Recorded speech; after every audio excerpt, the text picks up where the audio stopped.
Hi hello everyone, అందరికీ నమస్కారం. Welcome to Usha's entertainment. నేను మీ ఉషా.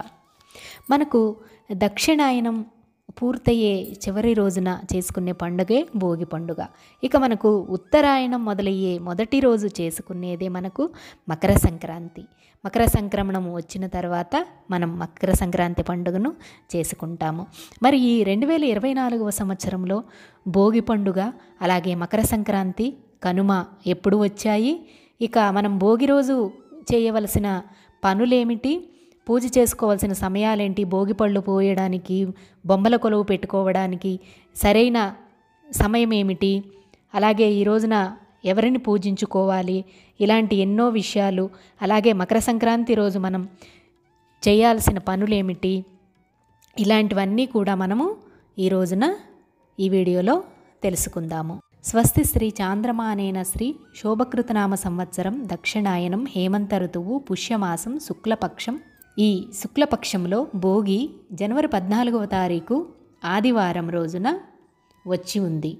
ఈరోజు తదియా తిథి మధ్యాహ్నం 12:22 వరకు ఉంది.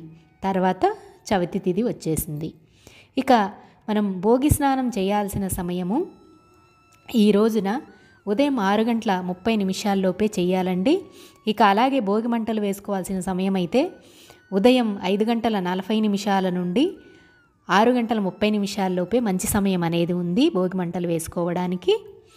ఇక ఈ రోజున మనం పూజించవలసిన దైవాన్ని లక్ష్మీనారాయణల పూజ కానీ లేదా గోదారంగనాథుల పూజ కానీ మనం ఈ భోగి రోజున చేసుకోవాలి. ఈ భోగి రోజున పిల్లలకు ఉండే బాలారిష్టాలు, దిష్టి ఇలాంటివన్నీ పోయేందుకు మనం భోగి పళ్ళను పోస్తాం కదా, అలా భోగి పళ్ళు పోసేందుకు కూడా మంచి గడియలు అనేవి కావాలి. ఈ 2024 జనవరి 14వ తారీఖున భోగి రోజు సాయంత్రం 6 గంటల నుండి 6:27 మంచి సమయం అనేది ఉంది. సాయంత్రం కుదరదు అని అనుకుంటే ఆ రోజున మంచి గడియలు ఉదయం పూట ఉన్నాయి కదండి మనకు, ఆ సమయంలో మనము పిల్లలకు భోగి పళ్ళు అనేవి పోయవచ్చు. మనకు పట్టిన పీడ అనేది పోవాలి అంటే భోగి రోజు తలస్నానం చేయాలి. ఇక పిల్లలకైతే ఇలాంటి పీడలు అనేవి పోయేందుకు భోగి పళ్ళను పోయడం లాంటివి చేస్తూ ఉంటాము. ఇక మన ఇంటికి ఉన్న అరిష్టలు, పీడ అన్నింటినీ పోయేందుకైతే మనం తప్పక భోగి మంటలు అనేవి వేయాలి. అలా భోగి మంటలు వేయడం వలన అగ్నిదేవుడు అన్ని పీడలను కూడా తొలగిస్తాడు. ఆ రోజు భోగి మంటలు వేసిన తర్వాత, ఆ మంటలు చల్లారిన తర్వాత దానిలో నుంచి మనకు భస్మం అనేది వస్తుంది కదా, బూడిద. ఆ భస్మాన్ని కుటుంబం అంతా కూడా చక్కగా మనం స్నానం చేసేసి ఆ భస్మాన్ని ధరించినట్లయితే లక్ష్మీనారాయణల యొక్క కృప అనేది తప్పక లభిస్తుంది. ఇక మనం ఆ రోజైతే ముగ్గులు వేసుకుంటాము, అలాగే గొబ్బెమ్మలు పెట్టుకుంటాము. ఇదంతా మనకు తెలిసిందే. ఇక గొబ్బెమ్మ అంటే సాక్షాత్తు లక్ష్మీదేవే కదా, భూమాతకు ప్రతీక. ఇక ఈ రోజునైతే మనం నువ్వులతో చేసిన వంటలు అనేవి తప్పక తినాలి. ఇక ఇప్పుడు మనం మకర సంక్రాంతి పండుగ అనేది ఎప్పుడొచ్చిందో చూద్దాము. 2024వ సంవత్సరంలో జనవరి 15వ తారీఖున సోమవారం రోజు వచ్చింది. ఈ రోజున పుష్యమాసం శుద్ధ చవితి ఉదయం 10:04 వరకు ఉంటే తదుపరి పంచమి వచ్చేసింది. ఇక ఈ రోజున మకర సంక్రమణం అనేది ఉదయం 8:26 ప్రవేశిస్తుంది. భోగితో మనకు దక్షిణాయనం అనేది పూర్తవుతుంది. ఇక అలాగే ధనుర్మాసం కూడా పూర్తవుతుంది. ఇక ఈ రోజు నుండి అయితే మనకు అంటే మకర సంక్రాంతి రోజు నుండి ఉత్తరాయణ పుణ్యకాలం అనేది ప్రారంభమవుతుంది. ఈ రోజున తప్పక నువ్వుల పిండితో నలుగు పెట్టుకొని స్నానం చేయాలి. నువ్వుల పిండి మాకు ఎక్కడ లభిస్తుంది అని అనుకుంటున్నారేమో, కొన్ని నువ్వులు తీసుకొని చక్కగా దంచుకున్నారంటే అది పిండిలాగా అవుతుంది.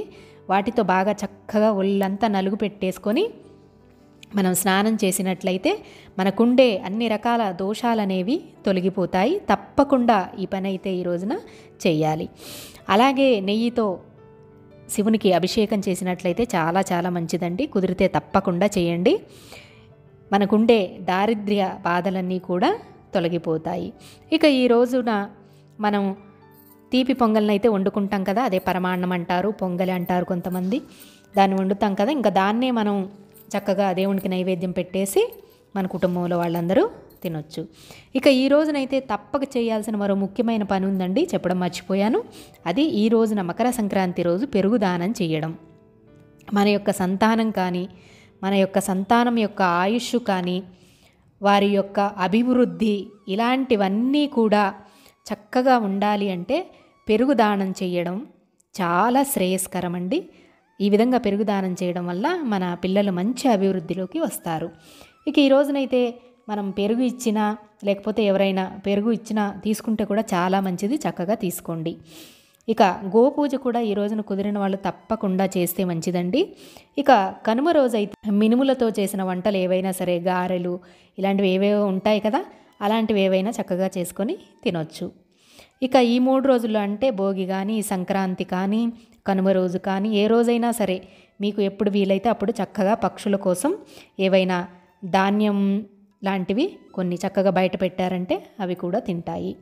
ఇక ఎవరైనా అవసరం ఉన్న వాళ్ళు మనల్ని సహాయం కోరినట్లయితే తప్పకుండా ఈ 3 రోజుల్లో ఎప్పుడైనా చేయండి.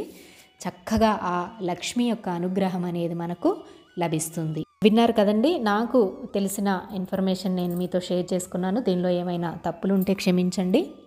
మరి మీకు గనుక ఈ వీడియో నచ్చినట్లయితే, మరికొందరికి ఇది ఉపయోగపడుతుంది అని అనుకున్నట్లయితే తప్పకుండా ఈ వీడియోని షేర్ చేయండి. మన ఛానల్ ఇప్పటివరకు సబ్స్క్రైబ్ చేసుకోకుండా ఎవరైనా ఉన్నట్లయితే, మీకు వీడియోస్ నచ్చినట్లయితే తప్పకుండా సబ్స్క్రైబ్ చేసుకోండి. ఇలాంటి మరెన్నో వీడియోలు మన ఛానల్లో ఉన్నాయి, తప్పకుండా విజిట్ చేయండి. Thank you for watching. Me Usha's entertainment. నేను మీ ఉషా.